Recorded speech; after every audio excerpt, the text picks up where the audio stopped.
नमस्कार. स्वामी वस्त्रालय या चॅनलमध्ये मी तनुजा तुमच्या सगळ्यांचं खूप खूप स्वागत करते.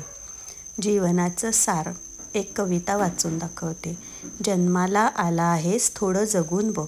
जीवनात दुःख खूप आहे थोडं सोसून बघ. चिमूटभर दुःखाने कोसळू नकोस. दुःखाचे पहाड चढून बघ. यशाची चव चाखून बघ. अपयश येतं निरखून बघ. डाव मांडणं सोपं असतं थोडं खेळून बघ. घरटं बांधणं सोपं असतं थोडी मेहनत करून बघ. जगणं कठीण मरणं सोपं असतं दोन्हीतल्या वेदना झेलून बघ. जीणं मरणं एक कोडं असतं जाता जाता एवढं सोडवून बघ. किती अर्थपूर्ण वाक्य आहे. सगळ्या जीवनाचा सार या 10 ओळींमध्ये आलाय बघा.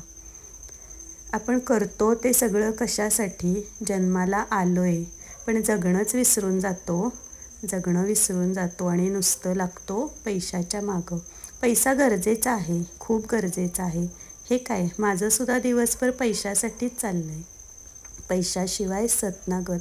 पण त्याच्यासोबतच थोडंसं जगताही आलं पाहिजे. तुम्हाला जे काहीही आवडतं ते करता आलं पाहिजे. असंच काम निवडावं ज्याच्यातून आनंद मिळेल.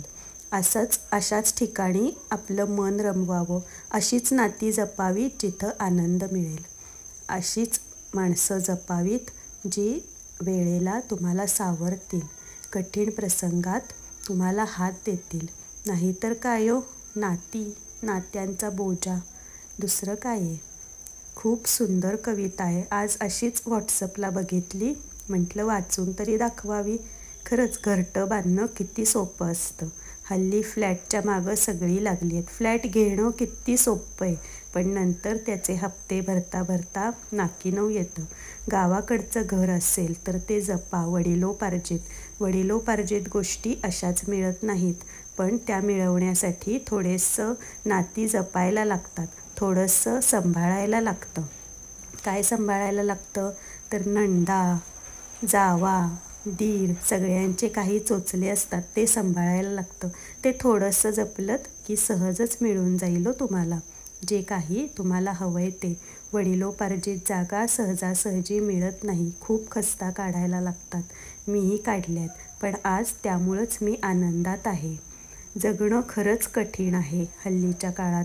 खूप कष्ट करायला लागतात. प्रत्येक ठिकाणी कॉम्पिटिशन आहे. या कॉम्पिटिशनला समोर जायला लागतं.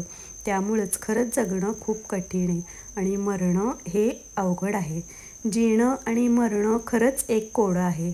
पण जाण्याच्या आधी प्रत्येकाला ते सोडवणं खूप गरजेचं आहे. बोलता बोलता कवितेचा गप्पा मारता मारता ब्लाऊज कटिंग झाला. आता हा ब्लाऊज शिवायचा आहे. आजच्या दिवसाचं माझं काम बघाल तर 2 टॉप शिवले मी. हा ब्लाऊज कापला. आज अर्धाच दिवस हजेरी लावली मंगळवार असल्यामुळं. चला कसं वाटतंय माझं काम. मध्येच गिऱ्हाईक पण आलं बघा. त्यांच्या साड्या घेतल्या. 3 साड्या 3 ब्लाऊज आले. नेहमीचंच गिऱ्हाईक आहे आपलं. ठेवून दिलं. ब्लाऊज कटिंग झाला आहे. आता हा ब्लाऊज शिवायचा आहे पण बहुतेक आज काही ब्लाऊज शिवून होणार नाही. कटिंग तर झालं आहे. चला व्हिडिओ आवडली का सांगा. लाईक करा, शेअर करा, सबस्क्राईब करा. बाय.